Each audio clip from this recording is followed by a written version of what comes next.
70 से आखिर तक इंशाअल्लाह आज मुकम्मल करेंगे। 77 का 83। तो यहाँ हमारे सूरह यासीन के अख्ताम करेंगे। औज़ु बिल्लाहि मिनश शैतानिर रजीम, बिस्मिल्लाहिर रहमानिर रहीम। अवलम यरल इंसानु अन्ना खलक़नाहु मिन नुत्फ़तिन फ़इज़ा हुवा ख़सीमुम मुबीन। वदरब लना मसलन वनसिया ख़ल्क़हु क़ाल मन युह्यिल इज़ाम वहिय रमीम। क़ुल युह्यीहा अल्लज़ी अंशअहा अव्वल मर्रतिन वहुवा बिकुल्लि ख़ल्क़िन अलीम। अल्लज़ी जअल लकुम मिनश शजरिल अहज़रि नारन फ़इज़ा अंतुम मिन्हु तूक़िदून। अवलैसा अल्लज़ी ख़लक़स समावाति वल अर्ज़ बिक़ादिरिन अला अन यख़्लुक़ मिस्लहुम बला वहुवल ख़ल्लाक़ुल अलीम। इन्नमा अम्रुहु इज़ा अरादा शय'अन अन यक़ूल लहु कुन फ़यकून। फसुब्हानल्लज़ी बियदिही मलकूतु कुल्लि शैइन व इलैहि तुरजऊन। सदक़ल्लाहुल अज़ीम। अल्लाह के नाम से शुरू, जो मेहरबान रहमत वाला। अवलम यरा, और क्या ना देखा इंसान और आदमी ने, क्या आदमी ने ना देखा, अन्ना के खलक़ना हो, हमने उसे पैदा किया, मिन नुत्फ़तिन, एक नुत्फ़े से, एक बूंद से, फ़इज़ा हुआ, फिर तब ही वो ख़सीमुम मुबीन, खुला खुला झगड़ने लगा। वदरबा, और उसने बयान की, लना, हमारे लिए, मसलन वनसिया ख़ल्क़हु, मिसाल बयान की, वनसिया, और भूल गया, ख़ल्क़हु, अपनी पैदाइश को भूल गया। क़ाला, उसने कहा, मन, कौन है, युह्यिल इज़ामा, कौन है, इज़ामा, हड्डियों को जिंदा करेगा, कौन हड्डियों को जिंदा करेगा, वहिय रमीम, जबकि ये बिल्कुल गल सड़ जाएगी, गली हुई होगी। कुल, तुम कहो, युह्यीहल्लज़ी अंशअहा अव्वल मर्रा, तुम कहो उन्हें जिंदा करेगा, युह्यीहल्लज़ी, वो जिसने, वो जिंदा करेगा इन्हें, वो जिसने, अंशअहा, इन्हें बनाया, अव्वल मर्रा, जिसने पहली बार बनाया वही जिंदा करेगा। वह, और वो, बिकुल्लि ख़ल्क़िन अलीम, वो जो है वो हर पैदाइश का जानने वाला है, अलीम है, जानने वाला है। अल्लज़ी, जिसने, जअल लकुम, तुम्हारे लिए पैदा की, मिनश शजरिल अख़ज़रि, सरसब्ज़ दरख्त से, नार, आग। सरसब्ज़ ऐसे भी दरख्त है दुनिया में, सब्ज़ है, उससे आग निकलती है, रगड़े उसको आग पैदा होती है। जिसने सरसब्ज़ दरख्त से आग पैदा की, नार, फ़इज़ा अंतुम, तो जभी तुम मिन्हु तूक़िदून, उससे आग जला लेते हो। अवलैसा अल्लज़ी, और क्या नहीं है वो जिसने, खलक़स समावाति वल अर्द, वो जिसने आसमानों और ज़मीन को पैदा किया, बिक़ादिरिन अला अन यख़्लुक़ा, कादिर उस चीज़ पर कि वो पैदा कर दे, मिस्लहुम, उनके जैसे, बला, क्यों नहीं, वहुवल ख़ल्लाक़ुल अलीम, वही बड़ा पैदा करने वाला, सब कुछ जानने वाला। इन्नमा अमरुहु, उसका काम तो सिर्फ, इज़ा अरादा, उसका काम तो सिर्फ इरादा करना होता है। यही इरादा करना होता है कि जब वो इरादा करता है शैअन, किसी चीज़ का, तो अन यक़ूला, तो ये होता है कि वो फरमाता है, यक़ूला, वो फरमाता है, लहू कुन फ़यकून, उससे क्या फरमाता है, कुन, हो जा, फ़यकून, हो जाता है।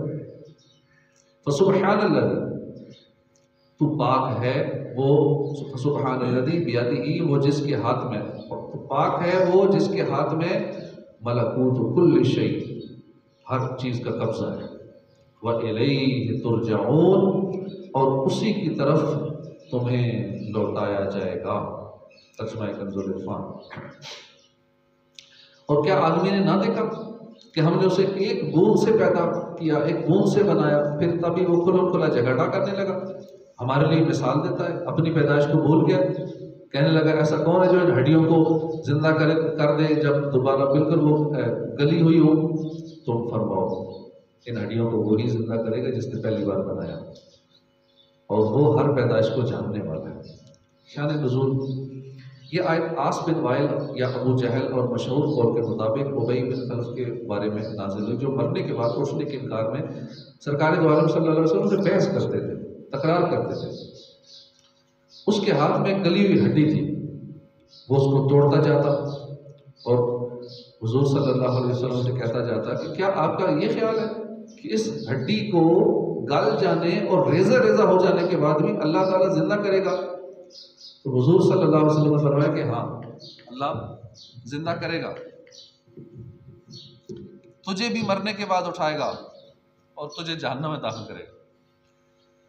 इस पर यह आयत करीमा नाजिल हुई और उसकी जहालत का इजहार फरमाया गया। चुनांचे इस आयत और इसके बाद वाली 2 आयत का खुलासा ये है कि जो इंसान गली हुई हड्डी का बिखरने के बाद अल्लाह की कुदरत से ज़िंदगी कबूल करना अपनी नादानी से नामुमकिन समझता है, कितना अहमक है।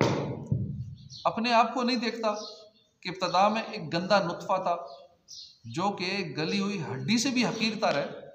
अल्लाह की कुदरत कामला ने इसमें जान डाली, इंसान बनाया, तो ऐसा मगरूर और मुतकब्बिर इंसान हुआ कि अल्लाह ताला की कुदरत ही का इनकार मुनकिर होकर झगड़ने आ गया। अब सिर्फ पैदाइश को देख लेना, एक कतरा इंसान के तकरीबन 3 से 4 अरब सेल्स जब ट्रांसफ़र होते हैं औरत के सेल्स के साथ, इतने अरबों सेल ट्रांसफ़र होके फिर उनमें से 8-10 क्रोमोसोम्स जो होते हैं वो उससे मिलते हैं। अब मर्द में XY दोनों होते हैं, लेकिन औरत में सिर्फ वो बेटे वाला होता है, मर्द में दोनों बेटा बेटी वाले दोनों होते हैं। अब उनमें से जाके जो X या Y, बेटा पैदा होना तो फिर एक X से मिलेगा, तो बेटी पैदा होना तो XY मिलेंगे, तो यूँ करके ये सिस्टम है, अल्लाह पाक का बनाया हुआ निज़ाम है। तो कई लोग बीवियों को इसलिए लगड़ते झगड़ते हैं, मारते हैं, ये छोड़ देते हैं कि बेटी पैदा हो रही है, बेटा पैदा क्यों नहीं हो रहा। तो भाई मसला उसमें नहीं होता, मसला तुझ में है, क्योंकि उसमें तो दोनों सिस्टम दोनों तो आपके अंदर है, आप में मसला है अगर बेटे पैदा नहीं हो रहे तो इतने अरबों सेल्स हैं इंसान के अंदर, और फिर किस तरह अल्लाह पाक उनको मिलाता है किसी एक को, बाकी सारे जो है ना वो डैमेज होके एक जो है जाके मिलता है और उससे इंसान पैदा होता है। इतने सेल्स के अंदर कि जो माइक्रोस्कोप से शायद नज़र आए, इतनी बारीकी से इतने छोटे होते हैं। तो अल्लाह की शान है कि अल्लाह उससे इंसान पैदा कर देता है। और कितने बेवकूफ़ हैं जो इस पे झगड़ते हैं कि अल्लाह पाक इन हड्डियों को दोबारा कैसे ज़िंदा करेगा, ये तो गल सड़ जाएंगी, ये तो बिखर जाएंगी। तो अल्लाह ताला की कुदरत कामला ने इसमें जान डाली, उस नुत्फ़े के अंदर इंसान बनाया, तो ऐसा मगरूर मुतकब्बिर इंसान हुआ कि अल्लाह की कुदरत ही का मुनकर हो गई, झगड़ने आ गया। इतना नहीं देखता कि जो कादिर बरहक पानी की बूंद की एक कवि और ताकतवर इंसान की सूरत बना देता है, उसकी कुदरत से गली हड्डी को दोबारा ज़िंदगी बख्श देना क्या भाई है। इसको नामुमकिन समझना कितनी खुली हुई जहालत है। और वो गली हुई हड्डी को हाथ से मल कर हमारे लिए मिसाल देता है कि ये हड्डी तो ऐसी बिखरी हुई है, ये कैसे ज़िंदा होगी। ये कहते हुए अपनी पैदाइश को भूल गया कि ख़ुद मनी के कतरे से पैदा किया गया। ए हबीब सल्लल्लाहु अलैहि वसल्लम, आप इससे फरमा दें कि इन हड्डियों को वही ज़िंदा करेगा जिसने पहली बार बनाया, और वो पहली और बाद वाली हर पैदाइश को जानने वाला है। जब उसका इल्म भी कामिल है, कुदरत भी कामिल है, तो फिर तुम्हें दोबारा ज़िंदा किए जाने के को मानने में क्यों तामुल है। अल्लज़ी जअल लकुम मिनश शजरिल अख़दर, जिसने तुम्हारे लिए सब्ज़ दरख्त से आग पैदा की, तो जब तुम उससे आग जलाते हो। अरब के 2 दरख्त होते हैं जो वहाँ के जंगलों में कसरत से पाए जाते हैं। एक का नाम मर्ख है और दूसरे दरख्त का नाम है अफ़ार। मर्ख और अफ़ार, इनकी खासियत ये है कि जब इनकी सब्ज़ शाखें काट कर एक दूसरे पर रगड़ी जाती हैं, उससे आग निकलती है। कभी आपका वास्ता पड़ा है वहाँ? तो ये वहाँ होते हैं, अरब में ही होते हैं। तो इन दोनों की शाखें आपस में रगड़े हैं, दोनों सरसब्ज़ हैं, लेकिन उससे आग निकलती है। हालांकि वो इतनी तर होती हैं कि उससे पानी टपक रहा होता है। लेकिन उस पानी से आग पैदा कर देना कैसी कुदरत, अजीब व गरीब कुदरत की निशानी है कि आग और पानी एक दूसरे के अपोजिट हैं, एक दूसरे की ज़िद हैं। हर एक जगह एक लकड़ी में मौजूद है, आग भी मौजूद है, पानी भी, और एक ही लकड़ी के अंदर मौजूद है। ना पानी आग को बुझाए, ना आग लकड़ी को जलाए। जिस कादिर मुतलक की ये हिकमत है, वो अगर एक बदन पर मौत के बाद ज़िंदगी वारद करे तो उसकी कुदरत से क्या अजीब है। उसको नामुमकिन कहना, आसार कुदरत देकर जाहिलाना और सरकशी वाला इनकार करना। जिस तरह दो समंदर है ना, एक का पानी खा रहा है, दूसरे का मीठा, कलर भी थोड़ा चेंज है उस जगह का देखे ना, लेकिन मिल नहीं रहे आपस में। अल्लाह की कुदरत देखे, वो पानी नज़र आ रहा है कि ये समंदर यूँ है, ये क्लियर नज़र आ रहा है, वीडियोज़ में भी नज़र आता है, लेकिन आपस में मिलते नहीं। कई लोगों ने तजर्बे किए कि उस पानी को इधर का पानी लिया, उधर का भी लिया, लेके मिक्स करना चाहे तो बोतल में भी नहीं मिलते, उसमें भी वो अलग अलग ही रहते हैं। कुदरत का हुक्म है, नहीं मिलना तो पानी नहीं मिलता। तो इतनी कुदरत की निशानियां नज़र आने के बावजूद भी इंसान ऐसा जाहिल है, बेवकूफ़ है, किस तरह की बातें करता है। आसारे कुदरत देख कर जाहिलाना और सरकशी वाला इनकार करना है। अवलैसल्लज़ी खलक़स समावाति वल अर्दा, और क्या जिसने आसमान व ज़मीन बनाए वो इस बात पर कादिर नहीं कि इन जैसे और पैदा कर दे। क्यों नहीं, वो बड़ा पैदा करने वाले, सब कुछ जानने वाले। इस आयत में मुर्दों को दोबारा ज़िंदा करने पर अल्लाह की कादिर होने की एक दलील एक और बयान की जा रही है कि जिस रब ने आसमान और ज़मीन जैसी अजीम मखलूक बना दी, क्या वो इस बात पर कादिर नहीं कि आखिरत में इन जैसे छोटे और हकीर इंसान दोबारा बना दे। क्यों नहीं, बेशक वो इस पर कादिर है।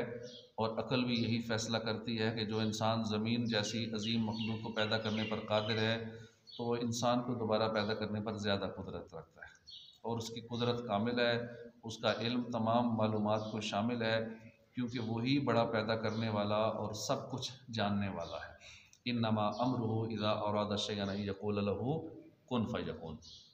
उसका काम तो बस इतना है, जब भी किसी चीज़ का इरादा फरमाता है, कहता है कुन हो जा, फयकून हो जाती है। उसने इतना करना होता है। कि इंसान है जो इतनी मेहनत करके इतना कुछ बनाता है, इंसान की बनाई हुई चीज़ को बंदा नहीं समझ सकता। ये खाली कंप्यूटर देख लें या एंड्रॉयड मोबाइल ही देख लें, इसी के अंदर इतने फंक्शन है कि शायद ही कोई बंदा आपको मिले वो कहे मुझे सारे फंक्शन आते हैं। ये अंदर इसका सिस्टम बना हुआ कैसे, इसको यूज़ करना नहीं आता तो अंदर के सिस्टम तो बड़ी तफसील है। इसके सारे जो इस्तेमाल वाले फंक्शन हैं जो बने हमारे लिए इस्तेमाल के लिए, उस सारे लोगों के हाथ में मोबाइल हैं, लाखों रुपए मोबाइल इस्तेमाल का, मोटे मोटे बस दो चार चीज़ों का पता होगा, बाकी उसके अंदर की बारीकियों का कि इसमें तो ये फंक्शन भी है, इससे हम ये फ़ायदा भी उठा सकते हैं, उसका नहीं पता। गूगल की सेटिंग में जाएँ तो पता नहीं कितनी सेटिंग्स हैं, हमें उसका नहीं पता। एक ईमेल के अंदर इतनी ज़्यादा सेटिंग्स हैं, इतनी ऑप्शंस, हमें उसका नहीं पता। एक एक्सेल जो बहुत समझो पुरानी टेक्नोलॉजी हो चुकी है, एक एक्सेल के अंदर इतनी ऑप्शन, इतने फार्मूले, इतना कुछ है, इतना कुछ काम हो सकते हैं, क्या क्या उसमें सॉफ्टवेयर बन सकते हैं उससे, लेकर उस चीज़ का नहीं पता हमें। तो इंसान की बनाई हुई चीज़ों की हमें डिटेल नहीं, हकीकत नहीं समझ रहे, जो इतनी डिटेल है, तो रब की बनाई हुई चीज़ों को हम क्या समझेंगे, उस पर हम इतराज़ात करें। एक एप्पल अपने एप्पल फ़ोन को कैसे बनाता है, या उसकी जदीद टेक्नोलॉजी कहाँ तक पहुँच चुकी है, क्या क्या उसमें आ चुका है।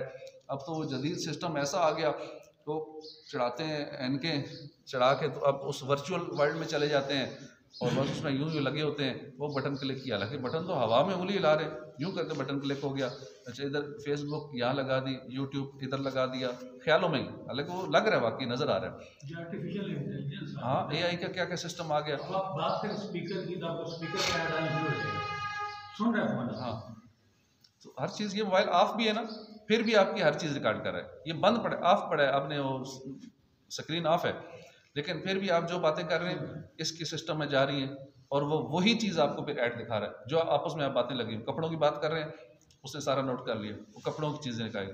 जो गंदी ज़हनियत की गंदी बातें कर रहे हैं, वो आपको गंदी चीज़ें दिखाएगा। जो जिस तरह की मजहबी बंदा है, उसको मजहबी चीज़ें दिखाएगा।